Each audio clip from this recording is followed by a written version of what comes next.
Jeremiah, he replied, thank you so much for the reply to one of my previous videos called The Man Who Knew Infinity. Can you maybe go down on this step? So Jeremiah, you said, who is to say that the time was wasted? Starting from first principles is a fantastic way to gain a deeper understanding of the work we do.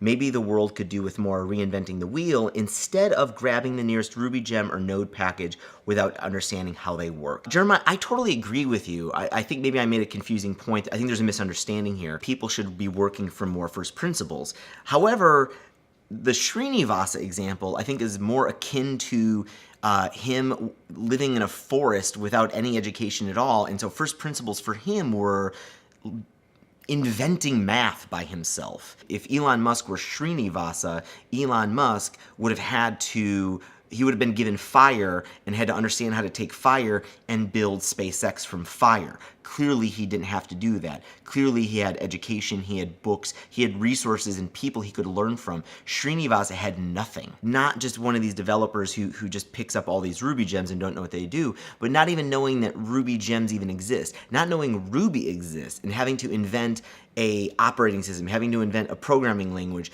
just to make their first application. I'm not encouraging a kid to, you know, oh, don't worry about learning addition, you can just have a calculator to do it, and that's gonna be your leg up to learn more advanced stuff. That's not what I'm saying at all. I think what we're talking about here is actually like two extremes. There's the extreme you're talking about of like just depending on all this stuff that's come before you and not understanding it, treating it as a black box, and there's the extreme that I was trying to address in that video, which is I am not going to pay attention to any form of education at all, and I'm gonna do everything on my own and not get the leg up from anybody's help. There's this balance to find, and I think there's people on both sides that do it kind of wrong. I think a lot of marketers today, digital marketers, don't think, don't read, don't learn, don't look at the past. There's nothing about going to the past and borrowing from them and just taking it blindly. I'm trying to say, like, I don't think these people are getting an education in the past. So thank you so much for making me clarify.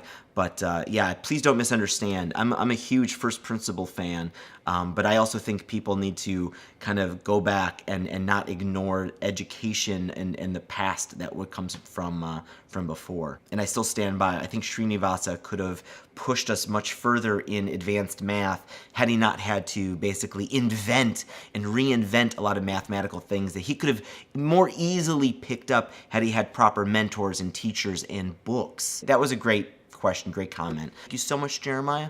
I hope you are having an awesome week. And thank you everybody for watching these videos. Thank you for the comments. Thank you for the likes. Thank you for sharing this stuff. And I will see you tomorrow. Bye, everybody.